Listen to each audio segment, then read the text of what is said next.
So welcome everyone. Before we jump straight into the talk, what I'd like to do is just, I should be sharing my screen. I won't You ask, are? am I sharing my screen? Just to let you know, so we've obviously done a very short introduction, and both John and Claire will give you a slightly more in-depth introduction beyond their names. We will be jumping into John's talk in a moment, and then we'll have a discussion. We will have a breakout session, and then carry on with Claire's talk on SEO tools for content writing. So over to you, John. Hello. Oh, brilliant. Thank you. Puts down water. Hello, hello, hello. Let me share my screen, as everybody says in 2020. Very popular phrase. So we're here because we met with Alison and Darren, who run Spitfire a few months ago over Zoom with HubSpot. I and my wife founded an agency called Noisy Little Monkey. And Alison and Darren and Nicola and myself got together and commiserated about how awful it is to run a digital marketing agency with your spouse. And out of that drunken encounter, we're now on your televisions over there in South Africa.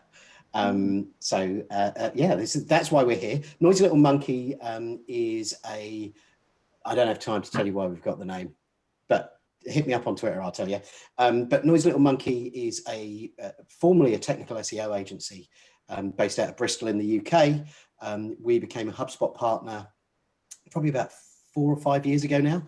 And we're famous in HubSpot and I guess in the world a little bit for tech SEO. And when people have problems ranking or getting traffic from Google, or just getting the wrong kind of traffic or having to pay too much of it, they come and talk to us and we help them figure it out. And what I'm going to go through with you in the next 20 odd minutes is, and I haven't got my phone out to give me a timer, so I'm going to set that timer now.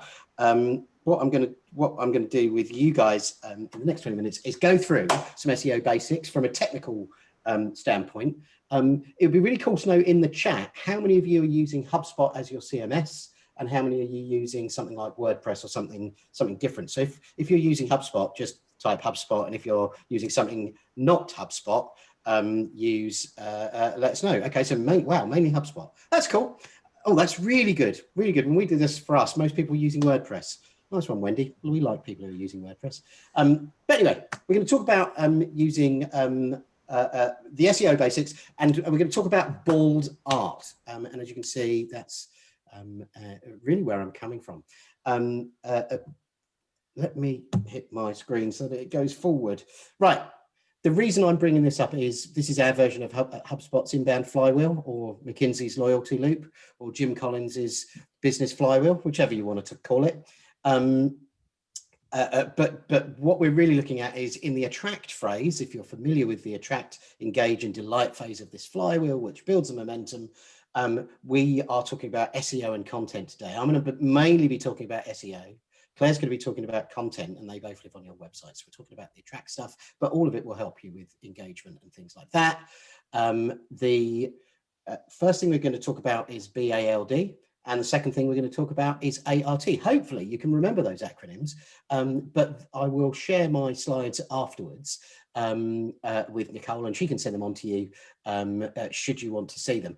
I'm not going to do too much on my slides. I am going to bring up my my new window here. So nod if you can see my browser. Thank you, everybody. So really useful tool if you ever need to save bookmarks is this thing called Session Buddy, which is what I'm using here. I'm just going to click this and it opens up all of the bookmarks that I made to show you how this stuff works, because fucking hell, I get really bored with PowerPoint. Promised I wouldn't swear, already sworn. Apologies, I won't do that again. But what I want to show you is in real life. So this is, I'm going to use Noisy Little Monkey as an example, because this stuff doesn't really work if you just talk about it in the abstract. So we used to really want to be #1 for the words SEO agency Bristol. Bristol is the town where we live, and SEO is what we do, and an agency is what we are. We're not freelance or anything like that. we still want to be number one for SEO agency Bristol, because I just like to annoy the people who run SEO agencies in Bristol and nick more of their business than they would like us to. So these are all ads, as you're familiar with, I'm sure. And then here we've got the map pack. And then here we've got the SEO agency in Bristol, the kind of more traditional rankings, results on Google. And you can see that we're kind of here, number 3, which is not bad considering we're not really optimized for the words SEO agency in Bristol. So why does Noisy Little Monkey rank for that kind of stuff? And some of this is about longevity. We've been doing this for 10, 11 years. So we've been around a while, but how does Google figure that out? So I want to have a quick look at some of the first stuff in the bold stuff. And the first thing we're going to look at is brand. B stands for brand. This is Google Trends. And I imagine you can go to google.co.sa or google.sa. Anyway, you can go to whatever your South African version of Google is. Look how well traveled I am. I have no idea what goes on beyond the borders of Bristol. I barely know what goes on in Wales, which is a different country just over there. Apologies for my appalling understanding of how the world works. But you can see here that using this thing called Google Trends, you can see that these are the number of searches, or ish, it's the volume of search for Accelerate Agency, who are one of our competitors, don't really like them that much. And Superb Digital, who are another one of our competitors, don't really like them that much either. Some interesting practices go on there. What you can see is the blue line is the number of time, is the amount of volume of searches on Google, not on ads, just on Google for the brand Noisy Little Monkey. And then, I've said on Google and it started doing things on my phone.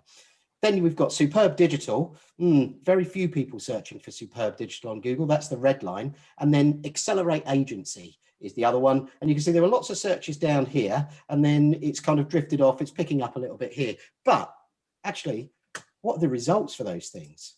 This is more brand stuff. How does Google perceive your brand? If you search for your brand, do you have results like this, where you've got the pack of stuff here? There's no ads here. No one is. So people bid on the word Noisy Little Monkey because we get lots of traffic and they want to steal our customers. But Google doesn't show ads because we've got such a well-written knowledge graph. This is our Google My Business listing. Then we've got Facebook. Then we've got Twitter. Then we've probably got, HubSpot, 27 5-star reviews, just saying.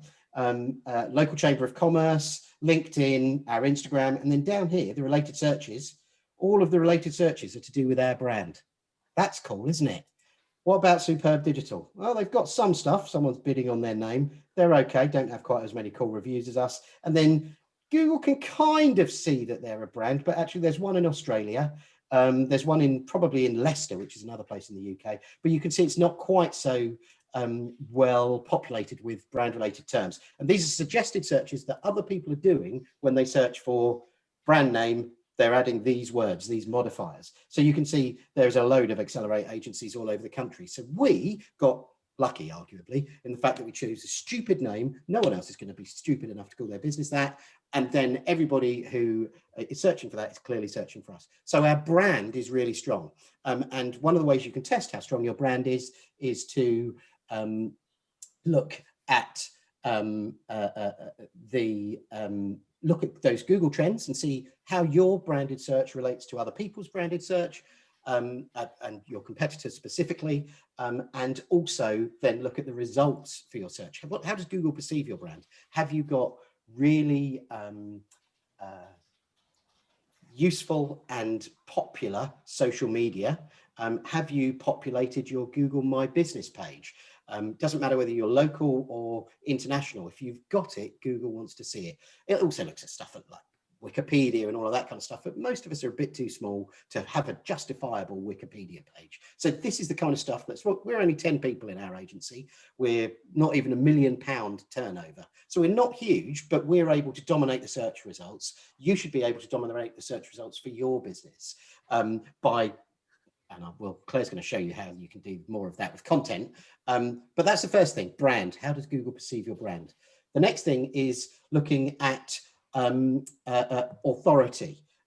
So one of the ways you can see authority is you can, in HubSpot specifically, if you connect Google Search Console to HubSpot, hopefully you've done that. If you haven't, it might be, and if you're not necessarily, I don't know how all the relationships work, but you want to make sure that your web developer gives you full access to Google Search Console. Often they'll try and keep it to themselves because they want to see any problems before you see them, but it's not as much in their interest to see those problems. So the first thing you want to make sure you've got Google Search Console connected to HubSpot, and then you can see the amount of queries. So this is our homepage, and we're going to look at this for a blog in a minute, but you can go in here, click on the marketing website pages, select the website page, which I've done, and then rather than look at performance, I'm looking at optimization, and you can see what Google shows us up for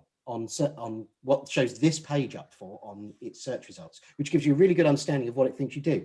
It thinks we do it. We're a social media agency. We do a bit of it, but we're not quite so that. But the next thing that it takes, that gives you a suggestion of what Google thinks you're an authority for. The next thing you can do, and we're going to look at this in a bit more detail in a second, is you can look at who links to you. What website links to your homepage in this case? So here you can see that we've got Fourth Source, whoever they are, Eventbrite, the HubSpot Academy, the HubSpot Partner pages, Digital Marketing Magazine, topseos.com. Doesn't sound like that's a very trustworthy domain, but anyway, links to us. But Seeker Digital, they're a competitor in Bristol who link to us because we have a really big conference and they write about our conference. Absolute suckers. Love it. ESM Inbound, another competitor who writes about our conference. That's freaking great. I didn't realize they did that. Future Content, another competitor. So all of our competitors link to us. That's how great we are, and we didn't even know it. We're not great, but you know, that's kind of cool. I didn't realize that. I hadn't looked at that today. That's cool. But how do you do that for your whole domain? I hear you cry from all the way across the, oh, good link, Nicole. Thank you for putting that in the chat. Nicole's put a link on how to join Search Console to your HubSpot in the chat. A way to check to see how, so I'm comparing us now again with our two competitors in Bristol. By the way, we don't really rate ourselves against these, apart from just me and Steve, our head of SEO, and Claire, because we just like to be a thorn in these guys' side. But this is a tool called Majestic. There are other tools called Ahrefs and SEMrush. Maybe you could use those, but this is a tool called Majestic, and I've put our domain in there. I haven't put in www or anything like that, just our domain. Without the HTTPs, I've put in Superbs, again, without any Ws and all of that kind of stuff, an Accelerate agency. So we're looking at how many different websites link to each of those. And you can see here that not only does Majestic try and give us an idea of how many websites link to us, but what topic are most of those websites involved in? And you'll start to see some suspicious stuff here. We are computers and internet. Most websites that link to us are related to that. Most websites that link to Superb Digital are related to recreation and travel. Wonder what they've been doing. Doesn't seem very SEO-y to me. And sports, specifically soccer, who link to Accelerate agency. There is arguably another Accelerate agency that is an agency that does sports. So maybe that's why. But you can also then see, and this is the thing that you want to look for your brand, is the number of referring domains, not the number of backlinks. No one cares about that. It's the number of domains. So, and the quality of them. Now, this is not a very qualitative score, but you can see we've got 523, they've got 331, they've got 207. So from a technical standpoint and from a footprint standpoint, when Google goes out and crawls the web with its little web spiders, it finds 527 citations of Noisy Little Monkey is a really good company, and it finds less for some of our competitors. So these are some of the key factors that are important. And what you can do is you can look at the backlink history. I've just clicked that tab. I'm going to look at cumulative. You can also see, do these links look like they've happened naturally, or does it look like someone's gone and given someone £2,000 to put them into all of the websites in the world? Well, this is just looking over this year, and Superb Digital seem to have an awful lot of backlinks pointing at them, but from not so many different domains. So if I've got a link from Noisy Little Monkey to Spitfire on our homepage, just one link, that's one link from one linking domain. If I put it in the footer of every page, maybe that's 1,000 links from one domain. Does that make sense? So what this is saying is up here, they've got lots of links pointing from very few domains, which is weird. You can go back and you can look at, so that's the most recent index. You can look at the historic one and you can see here, the number of referring domains has gradually gone up for us. Superb Digital's had a few jumps and Accelerate Agencies had a few jumps, and that looks a bit suspicious to Google. So if you are thinking about creating content that acquires links or you're doing PR, then make sure that you have the same sort of activity happening on social, lots of social mentions when all of those links spike, should you do that. But really it's about making sure that you're generally acquiring links from trusted domains because you produce great content. So that's half of it. The next half is, so you used to be able to check this in HubSpot, using the competitive tools, but it wasn't very good, so they've retired it. But you can use Google to compare branded search volume. You can use Google to compare branded search suggestions. And you can use HubSpot and Google to see what Google ranks you for, who's linking to you. And if you've got a few quid or don't mind doing one test every week, you can use something like Majestic, Ahrefs, and SEMrush, excuse me, to do some analysis of where your competitors have links and where you don't, and do some analysis around how do they get them? Are they writing columns for the local paper? Are they writing columns for trade magazines? All of that kind of stuff. You can start to think about that. So back to our browser. So I want to go to this one, which is annoying. I should have done this. I think I've got this in another browser. So going to fly through this a little bit. Okay, we've talked about brand authority, and now we're going to, and linking domains, and now we're going to look at architecture, relevance, and tech. So architecture, if you go to a normal website, and this is real basic stuff, but I'm going to fly through it. This is not what Google say. Google doesn't ever say this. This is what I believe after 20 years of doing this. So this is anecdotal. Try it yourself, but this is what we do for all of our clients, and it works. If you want to rank for something like the average price of SEO in the UK, you need that in the URL. That's in the slug. You also need it in the page title. That's that bit right up there in the top of your top of the screen. You also need it in the H1, the headline. If you think about a newspaper, that's the front page, big black font. That's what that is. That is not the page title there. That's the H1.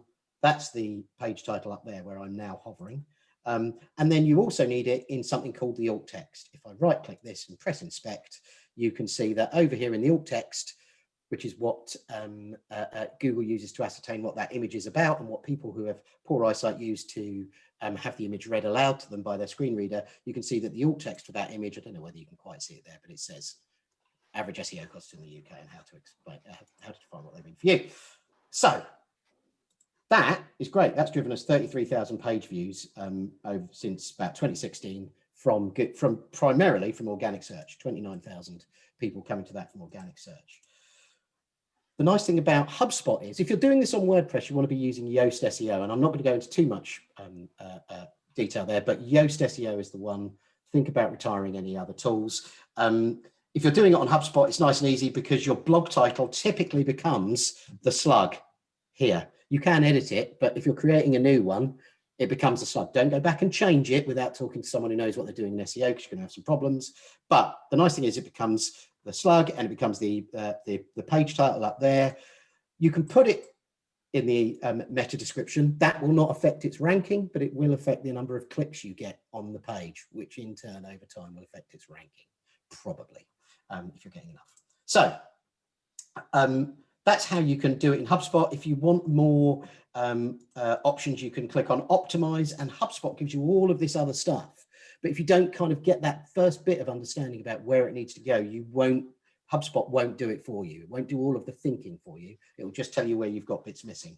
And it's really cool when you can click down here and open up in a new tab, show me all of the recommendations for my site. So you click on view recommendations and it gives you it for the whole site, because SEO is often about getting the whole thing right. Right, I've got 3 minutes left. So the other thing, so that's the first thing, doing that and getting that kind of stuff right. Does it work? Yes, here's an answer box for SEO Costs UK, which is incredibly competitive. And we kind of this doesn't drive us any business. We only really continue to do this just to piss people off, it feels like. And you can see that our competitors are beneath us. That is us. If you click on that, it goes there. And people say, well, why would I want an answer box when the answer box answers the question? Well, you can see that from that's by far and away one of our top performing blog posts. People click the answer to find out more info. So what else do you need to do? Well, when you're writing these blogs, so we talked about brand authority and linking domains. We've talked about the architecture of the blog post. Now what we want to do is think about the relevance of that blog post. So you've got your buyer personas because you're a HubSpot client. So hopefully you've understood what questions they're writing, and Claire's going to talk up writing into Google, and Claire's going to talk to you about that. To make sure that you're getting that right, have the answers that they want, Google says, this is the Google search quality rater guidelines, 162 pages of absolute scintillating gold, perfect bedtime reading. But if you, if I'm on here, I'm going to do a quick Control F and search for, this is not something you see enough on webinars, I think, satisfying. There are 118 mentions of the word satisfying. So this is guidelines that Google gives to human testers who go out and test the results that they see on Google. And it says, just look at every page and tell and mark us whether we've got it right or whether we've got it wrong, because Google's a neural network. It needs feedback from real humans to tell it whether it's got it right or wrong. And the key thing is that all of the information on your website should be satisfying. So you should have, as vague as that is, but there should be satisfying information about who owns the website. Google also talks about that as EAT, expertise, authority, and trust. So who owns it? How do I get in contact with them? Do they have a real address? Do they have a phone number? Is that phone number regional, or is it kind of like one of those free to call phone numbers?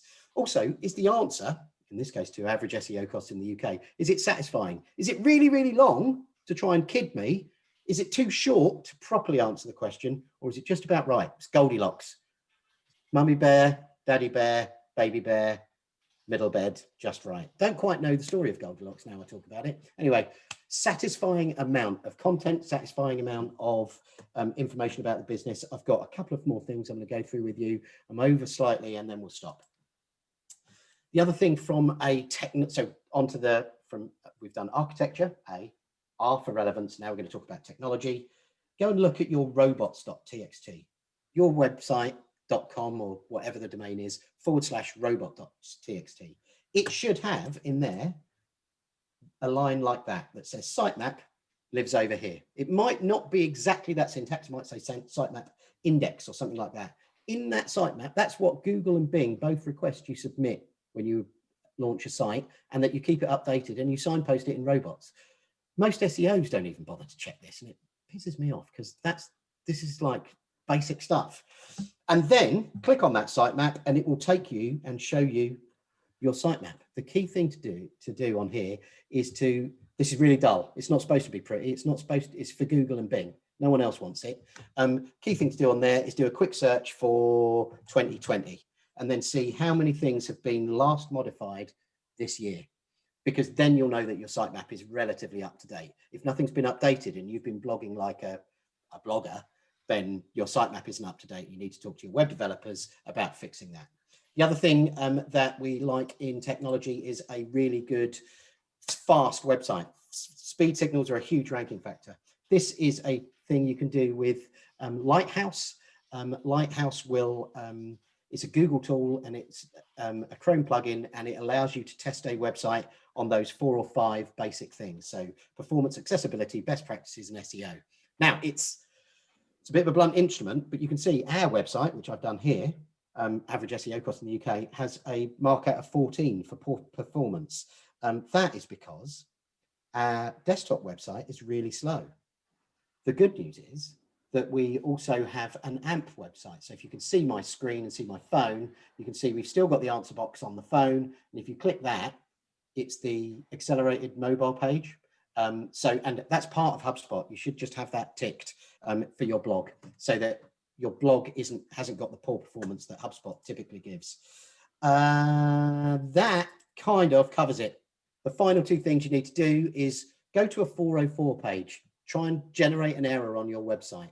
It should, if you test it with, and again, these are all in my slides, you test it with the IEMA redirect path, it should show a red 404 use here. So we're saying to Google, this is an error, but it should also direct people in a humorous way, perhaps, if you're us, to other places on your site.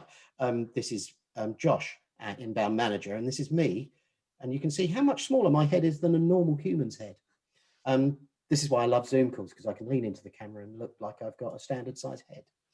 And the other thing you need to do is check for redirect. So if you've got, when you update your blog, maybe, this is the final one, and then we can break out. What is alt text is a blog post that I think we wrote in about 2007. There it is. It now lives in a folder called blog. When we first published it, we had a really flat navigation structure and a flat URL structure. So it didn't used to live in that folder. But again, the IEMA URL checker tells me that it's moved from this is what I typed in to this using a 301, which is what Google likes to see when old content is moved on a website. It needs to know what's the forwarding address where that old content used to be. Otherwise, you send it loads of errors and it doesn't like it. That, he said, is it. There's your takeaway. You might want to screen grab it because I've run over time. If you've got any questions, I'm sure we can handle them in the breakout sessions, or tweet me at Mr. John Payne, or if you're really stuck, email me. We don't normally charge for quick fixes. We can help you out. There will be a Q&A time at the end, and I think that I'm sure there'll be plenty of questions at the end. So oh, cool. Yeah, there'll be time. So time at the end. Brilliant. Maybe just jot them down, and then for the Q&A, get ready to throw all the questions at John. The answer to the one you're all thinking of, and I know some people will have to leave early, so I really want to get this in, but unfortunately, the answer's married. Back, everybody. Welcome back. I hope you had some good discussion. I know the room we were in got cut off. We were mid-sentence. I think John was mid-sentence. Same, yeah. He's used to that. Yeah. Yeah, so he'll have to answer that question in the Q&A, I guess.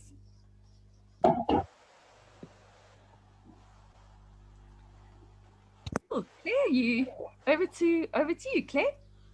Yes, all right, so let me get my slides up.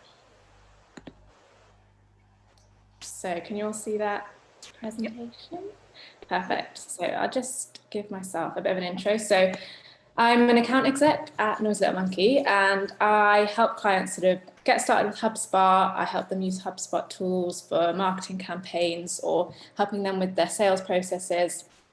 I also do a little bit of content planning and writing and a bit of social, so kind of a bit of everything, really. So I'm going to talk to you today about SEO tools to help with your content writing. So there are a whole number of reasons that you'd want to carry out search term research, or keyword research, it's also called. And the purpose of search term research is really to find out what real people and real customers are typing into search engines like Google. So it might be that you want to make sure you're naming your services correctly, or you want to make sure you're including the right language on your website pages to match what people are searching for. But the focus of my talk today is going to be the various tools I use specifically to write content for blogs and to come up with blog titles, so we have a chance to get those blogs ranking in Google. So I'm going to talk to you a bit about the more common SEO tools that you might be using already, and then tools that hopefully your competitors don't know about to give you that edge. Then I'm going to show you how to make sense of the data that you can pull from these tools and how it can be used to write the perfect brief, and then what results you can hopefully get from writing your blogs using these methods. So there are loads of websites out there and loads of tools that you can use, and everyone's going to have their own favorites, but these are generally the ones that I go to. So Google Keyword Planner and SEMrush are potentially ones you've heard of already. They're quite popular in SEO. And I think these tools are more helpful to use when you're looking for decision stage content. What I mean by decision stage content is your prospective client is already pretty sure what service or product they want. They're just researching what's out there. So in terms of us, they might be searching for SEO agencies in Bristol. They know they want help with SEO. They're just shopping around to make that decision. Now, Also Asked and SEMrush, I think, are more awareness and consideration tools. So by that I mean they know that themselves or their business has a problem, but they haven't quite decided what service they need to solve that problem. So for us, they might be asking something like, why is my website traffic dropped? Or why am I not getting as much traffic as my competitor? So they have a pain point, but they just don't know how to solve it yet. They're still in that consideration stage. And I'm going to explain why I've grouped them that way in a second. So when we approach a new campaign for a client, the aim is usually to drive traffic to a particular service page on their website. So for this example, I'm going to talk to you about the search term research that we did for a client that offers ISO consultancy. And the particular page that we were hoping to drive traffic to was their ISO 45001 page. So those of you who don't know, and I had no idea before we started working with the client, ISOs are standards that your business can get certified in to show that your operations are up to a certain quality or that you meet certain guidelines. And ISO 45001 is particularly around health and safety in the workplace. So that's just a little bit of context. So the aim of this bit of research is, what are people searching for, or what questions do they have around ISO 45001? Or what symptoms or problems might they be searching for that could be solved by getting certified in ISO 45001? So it's not like a very sexy or exciting topic to talk about, but we got really good results, and you can use these methods to build a content campaign for sort of any service product. So a lot of you will have seen this before. It's Google Keyword Planner. You use it when you're running ads. It's basically a tool that allows you to see the monthly search volume behind a search term and how competitive it is. So how many people are bidding on that term and what the bid range is for that term. So I'll go in and I'll type in ISO 45001 and I'll get all of that data. And I'll also get any related terms that people are searching for. So it's a really good starting point to get a general gist of the campaign topic and any related terms. So what I'll do is I'll go in and I'll export this list of terms, and that's going to form the sort of beginning of my keyword research spreadsheet. So then I'm going to go into SEMrush and use this keyword magic tool. It uses similar data from Google Keyword Planner, so you'll see all the sort of monthly search volume there as well. But this quite handily groups the terms that are searched for most alongside that keyword. So for this example, you'll see that quite often when searching around ISO 45001, people are searching for terms around auditors. So that might suggest that there's quite a high demand for ISO 45001 auditors. You'll also see that 18001 comes up quite a lot, and that's another standard. So it might suggest that people are comparing those two standards. So what I'll do is I'll go in again and I'll export this sheet and I'll add it to my spreadsheet for later. So another great part of SEMrush is looking what your competitors are ranking for.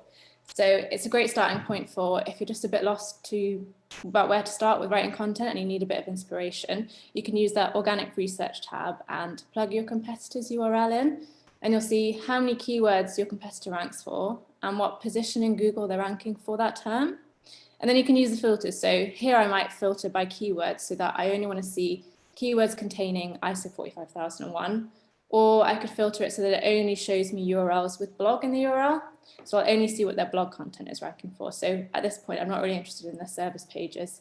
So you can have a play around with those filters and get quite specific.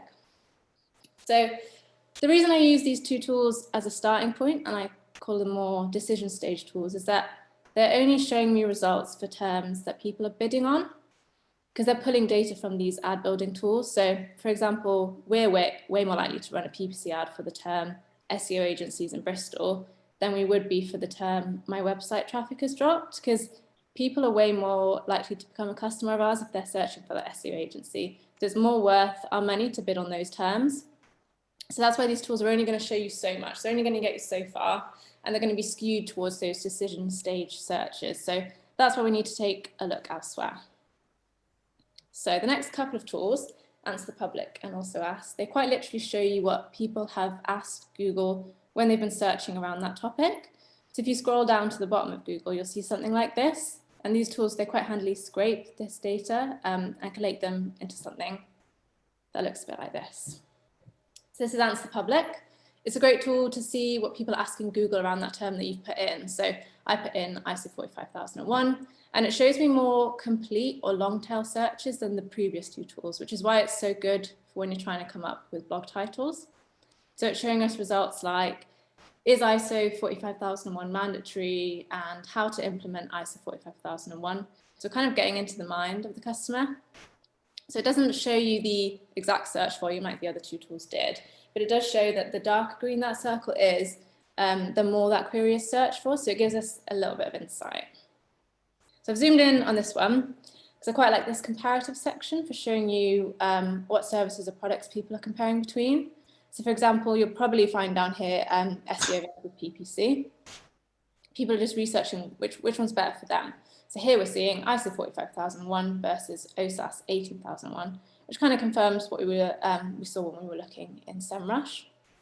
Another thing you can do here, and it kind of depends on how sort of well your brand name is known, but you can put your company name into Answer the Public, and you'll be able to see which of your competitors you're most commonly compared to. So it might actually throw up some surprise competitors that you didn't actually think were direct of yours. And you can go in and have a look and see if there's anything you can steal or take inspiration from.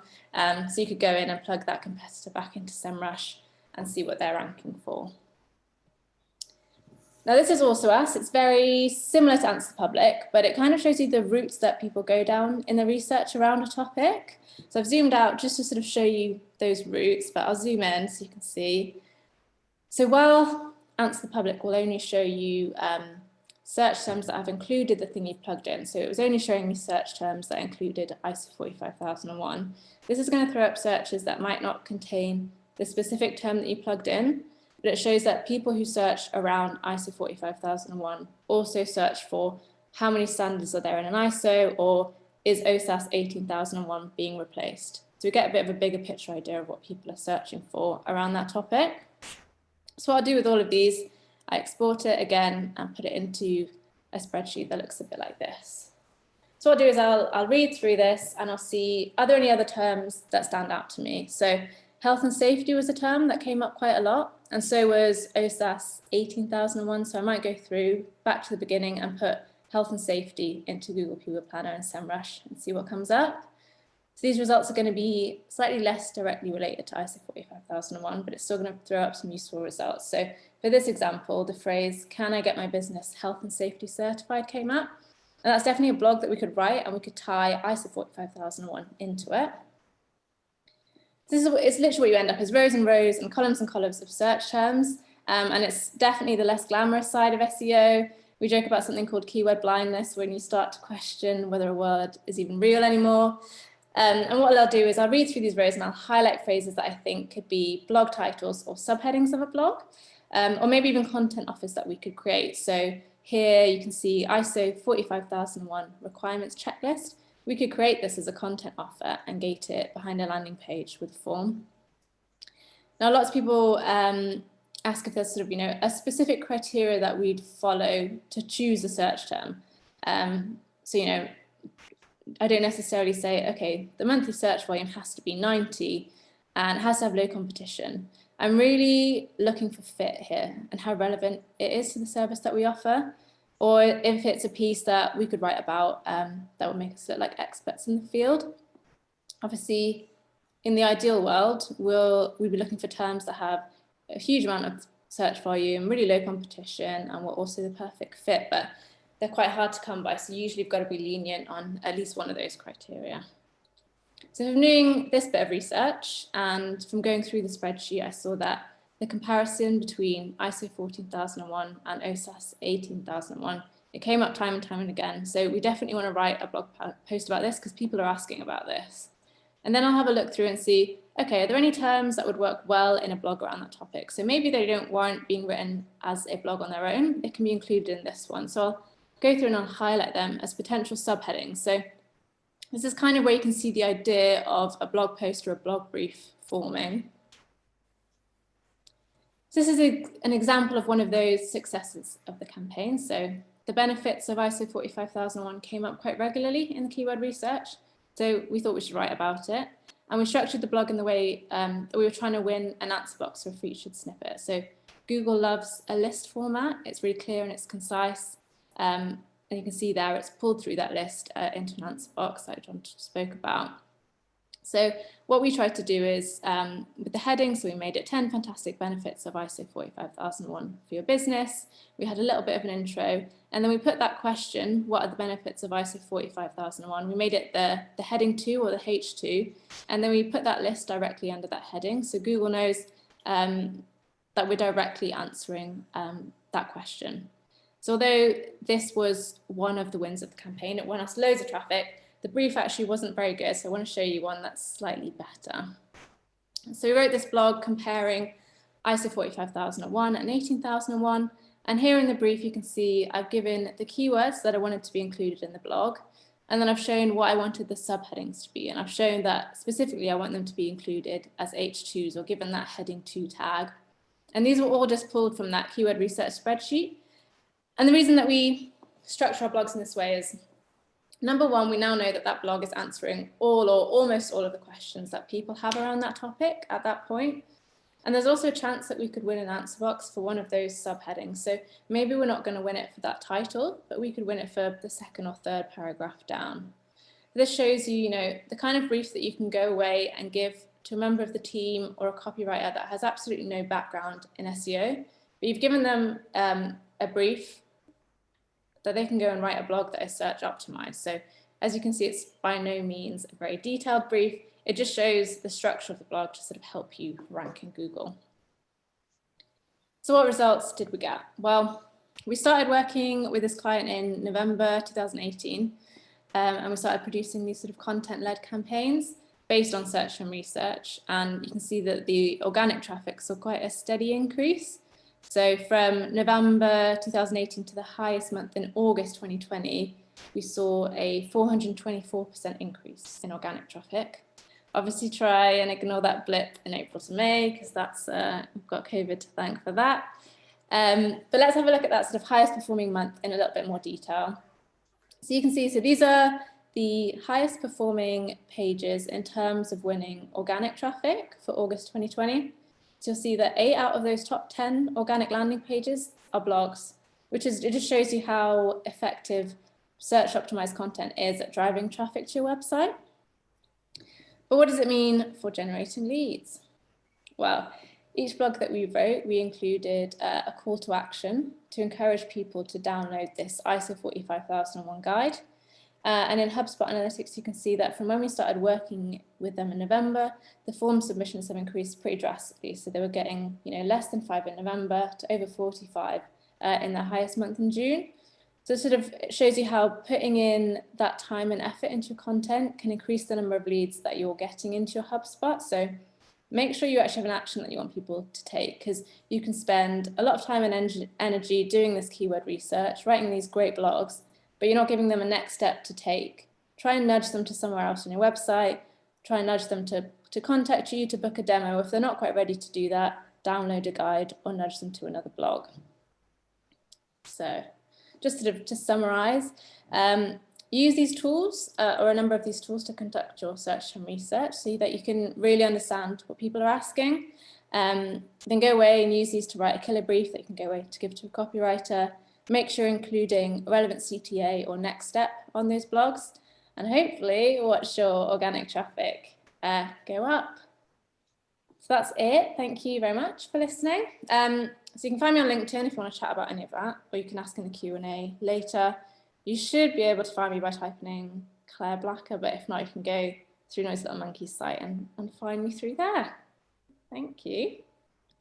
Let me figure out how to stop sharing my screen. Oh no, I've got it.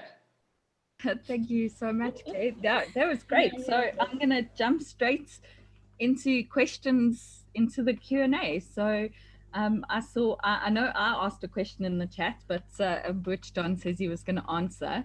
But please, whether you want to turn on your mic and ask, or you want to put it in the chat, please ask some questions. I'm sure that that was a lot of information, and I'm sure that there are quite a few questions. So please go ahead and ask. Okay, so let me go, and I was nominated to ask one question which actually came from me in the beginning. So for somebody who has had a lot of false starts with trying to get SEO and internet marketing going for his business, what are the metrics and what are the measures and what should you use to try and determine using person A as opposed to person B? What are the measures? Because every person who's spoken to me, they said to me, they guarantee they'll get me on the first page of Google, and I'll say on the first page of Google and say, well, there's only 10 spots and I've got 20 competitors. How does that work? And nobody can answer that question. And that's my sort of double check on them. So what is the measures? John is dying to answer that. On people, oh, sorry, Nicole. I just said you were dying to answer that. Yeah, and Morris, that's the reason we set the business up. There are so many digital charlatans who either don't know what they're doing or know what they're doing but don't care about your results. But you know, once they've got the deal signed, so that's a great question. It's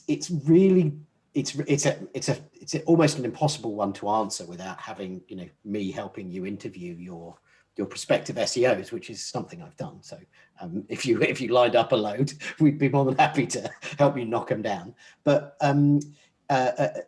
sort of away from that, I would suggest that the way you ascertain their work is to ask to speak to their clients, because anybody who's worth their salt will, yeah, okay, maybe they're giving you a list of pet clients, but look at their website, check their case studies, and then say, can I speak to some of your clients? And you'll see, because everybody's got loads of logos on their website and loads of case studies on their website. If none of their clients are in the logos on their website or in their case studies, and they just give you a load of other people, then I'd have alarm bells ring. But if they say, oh yeah, here's some people, and there's a smattering of them that are from the case studies or from the logos that are on their website, then I think you're in good shape. But that's what I would do. And so once asked to speak to their clients, and the questions I'd ask their clients is, what did you go into this needing, and what were the results? How did you feel at the end of it? How did it work? But yeah, other than that, it's, you know, I think actually that might be one of the things that Claire put in the thing, for the questions to ask a prospective SEO agency. I think we've got about 19 of those on that blog that Claire put in the chat. I've just dropped it in the chat again for you. Thanks, mate.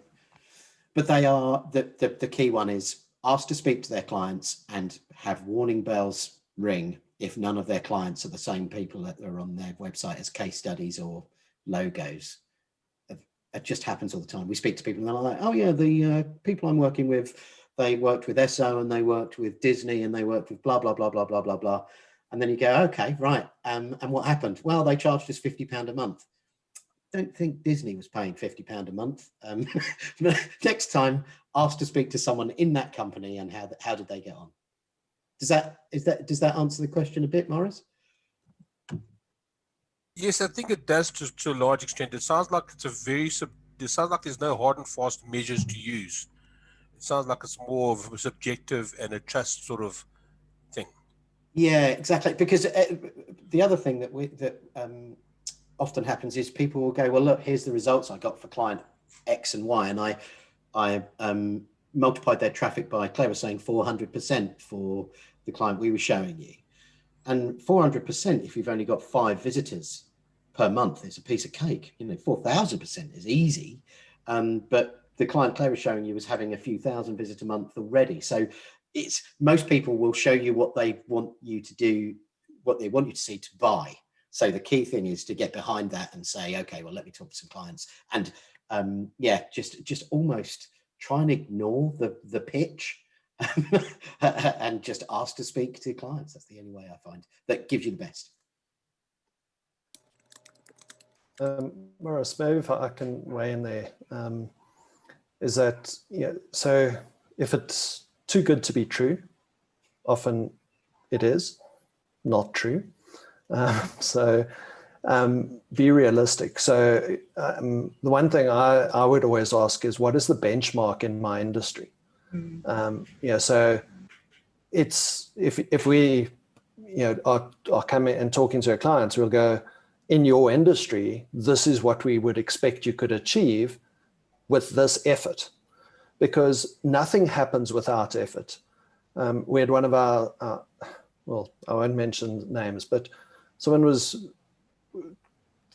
doing full spec websites for 400 Rand a month. 400 Rand a month is like probably not enough to buy yourself a pint of beer in Bristol. Yeah, but there's just no way that it's doable within that framework. So if it looks unrealistic and the promises seem to be unachievable, chances are they are. And then ask, so John's next point is, talk to clients and go, well, if you got these results, what were you spending on it? And they'll typically be more than happy to engage with you and discuss that. So I would probably add to that by saying, if they promise to get you on the, at the top, if we're going to we promise we will get you ranked number 1, that always scares me a little bit. John, I don't know if you want to weigh in on that, because I just think, how can you promise that? You can. There are agencies that promise it, and often it's, we can get you number 1, but we're not going to tell you what it's for.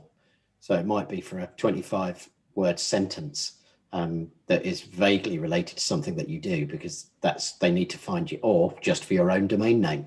So yeah, anybody who promises number 1, avoid. And what Darren said was interesting. We have a competitor up the road, an inverted commas competitor, who we were talking to a client, and they were like that, we need to have website made responsive. And so we were like that, okay, well, websites cost 15 to 20,000 pounds from us. So, let's talk about it, but maybe you haven't got it in the budget, because we knew their budget. And they said, oh, it doesn't matter. We've got our existing supplier will do us a mobile website for 200 pounds. And we're like that. Oh, yeah, that really is. It's going to be awful, but yeah, at least at least you've got a mobile website you can tell your boss, and then we'll sort you out next year. And cheap doesn't, or affordable doesn't, or expensive, maybe the other way around. Expensive doesn't necessarily mean great, but extremely cheap or unrealistically cheap. So can someone realistically build you a high-performing mobile website in 4 hours? Because that's what that would be the hourly rate of a highly qualified specialist web developer.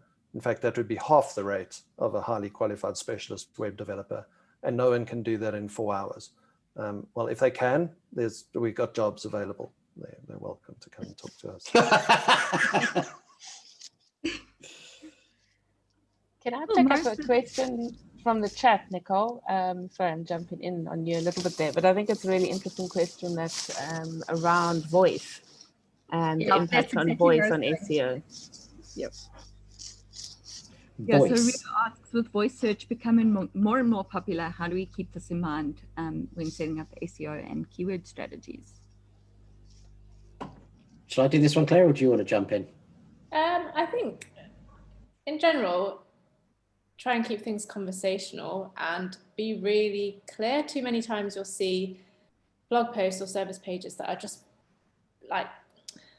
body copy throughout. If you're signposting really well with headings, using those tools to see what people are asking, because people will be using voice search to ask questions. A lot of it will come down to structure and tone, so writing as if you're speaking to your buyer persona. That's not necessarily an expert opinion, but sort of how I think it's gonna go. Yeah, agreed. The only thing I can add to it is someone who's been doing this since almost before Claire was born, annoyingly. The biggest modifier on Google has been how, ever since it started. It didn't take long before people started to realize that they should just type in natural language, because that's what got them the best results. So how can I, and all of that kind of stuff. So, which is conversational search, but typed. So actually, if you're using the tools that Claire showed for that keyword research, particularly in that attract phase, you'll be set up for answering voice search, and then having the correct technology on your website. So HubSpot's pretty good for voice search. WordPress is pretty good for voice search. That's pretty much what everybody has. As long as you've got an accessible website, so it's accessible for people with disabilities, then it will be read aloud by Google in a reasonable way. It's actually quite low volume voice search at the minute. We all thought it was going to be great. I was one of those idiots who was writing presentations about how we're all going to be dead. No one's going to be typing in 2020. And here we are, voice search is killing it. No, voice search isn't killing it. And we're all sat inside using desktops again. It's been interesting looking at the common search terms on Alexa versus Google, for example, and going how the Alexa voice search is much more entertainment based and maps and directional, whereas the search on Google has remained much more static, particularly like from a B2B point of view. Yeah, and even with Alexa using the Bing search results, which is what it uses, we're still seeing, I don't know what it's like in South Africa, but certainly in the UK, Bing is lucky to get 18% of the search market, whereas Google has 80 something. DuckDuckGo's got like 2%, or DuckDuckGo and the others. So it might be, it's probably similar over there, is my guess. And therefore we focus so much of our efforts on that from both the voice and typed perspective. So Marlene asked, PNG versus JPEG images, which is best used on a blog and a website? What is the impact of both on web load speed, page speed loading times, and how frequently do you need to check those loading times? So we check monthly because, and the reason we check monthly, I mean, I'd check weekly and daily if I could, because I'm a nerd, but actually the return on that investment is minimal. Monthly is the minimum, because we then know that if we have a catastrophic disaster on a website and someone's uploaded 10 megabytes of images to the homepage on day one of the month, well, on day one of the next month, we're able to spot it and fix it. So it's only a problem for a month. So that's how frequently I would check. And actually on our website, there's a thing called, in the UK, to drive a car on the road, you need a certificate from the government called an MOT. We've changed that to make it monthly online tests. If you go to our website, there's a free thing that you can download. I don't even think it's gated. And you can download all of the tests we do on websites for clients that pay us £1,000 a month. And you can do it pretty much using free tools. So that's how frequently.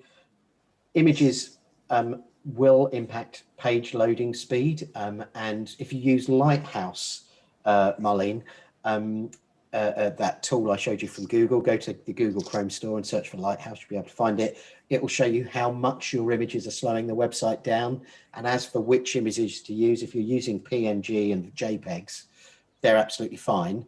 But if Google might say to you when it does that test, oh, actually these images are a bit big, or that they would be better served in, do they call it next gen formats? Claire, it's been so long since I did proper image SEO, but like next gen formats like JPEG 2000 and various other ones, which are a bit quicker, but let Google tell you whether or not you need to change it. And it will just, they'll be the first ones that you see. It'll be your images if they're too big, and it'll tell you, go change it. And you can use something like Smush It if you're on WordPress to compress it, or just pull them out, put them in Photoshop and make them a bit more lean.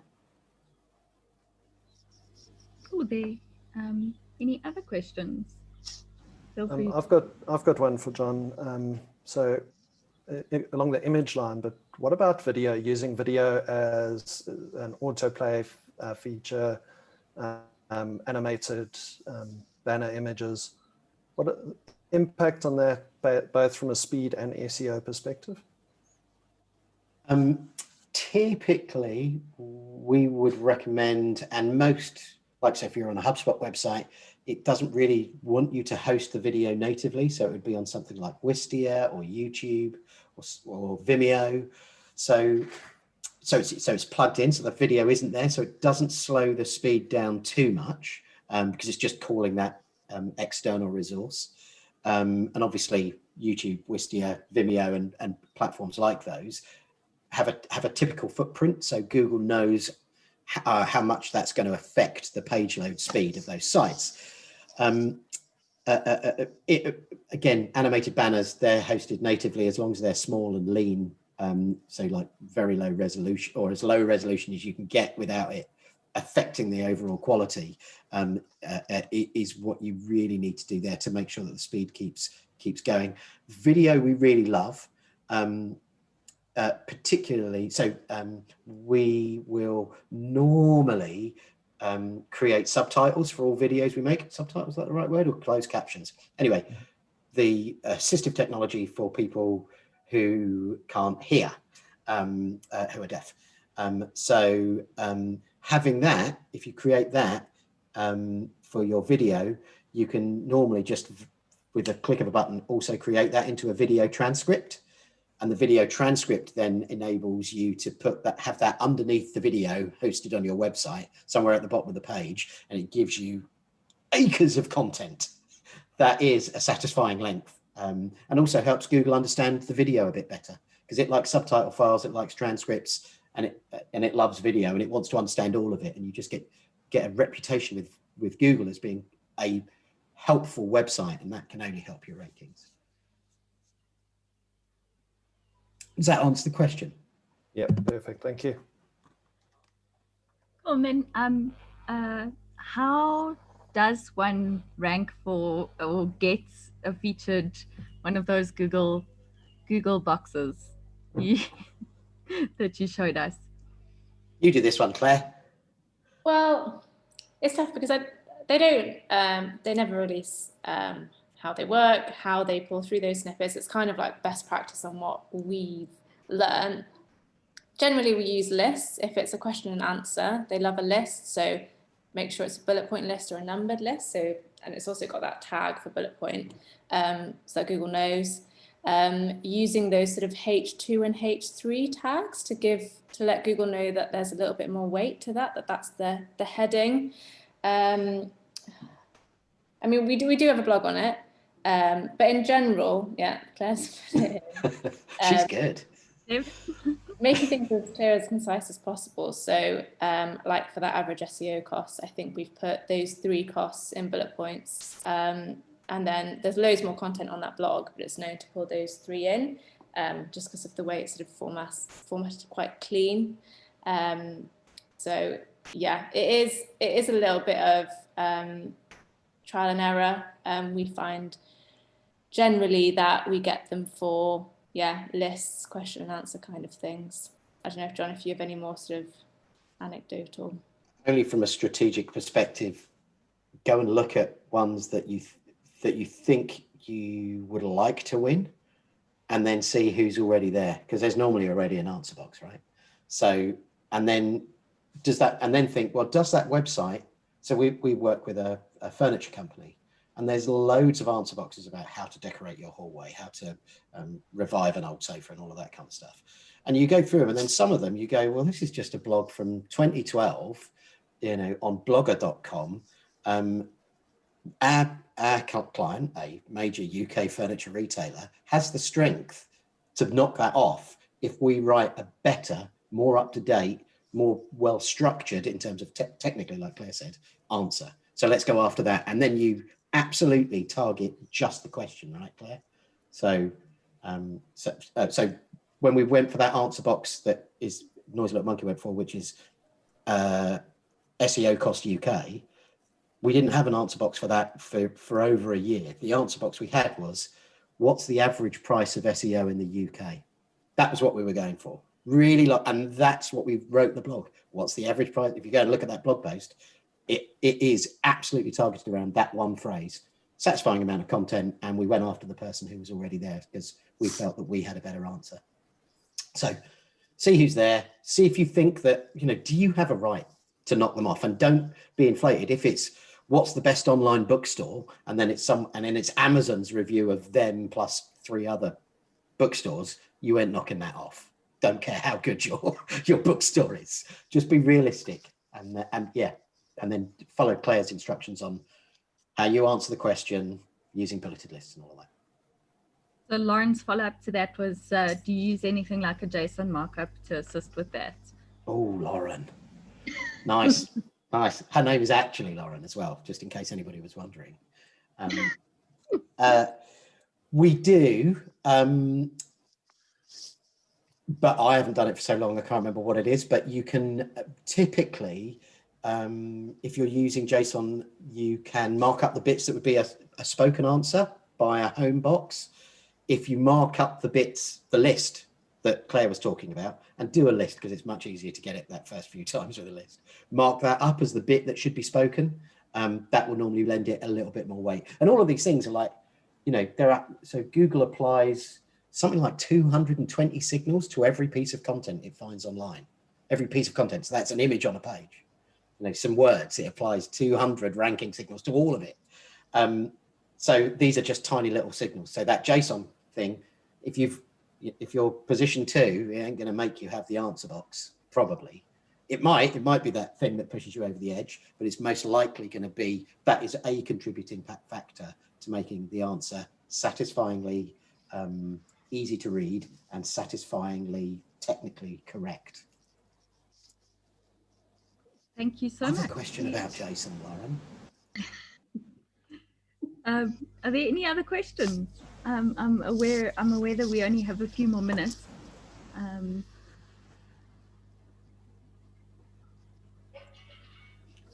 Cool. Well, since there's no more questions, what we'll do is we'll share the slides with you tomorrow, and we'll share the recording as well. But thank you so much, everyone, for joining us. Thank you so much for the team from Noisy Little Monkey. We really appreciate you joining us, and have a really good Wednesday afternoon. Cheers. Cheers.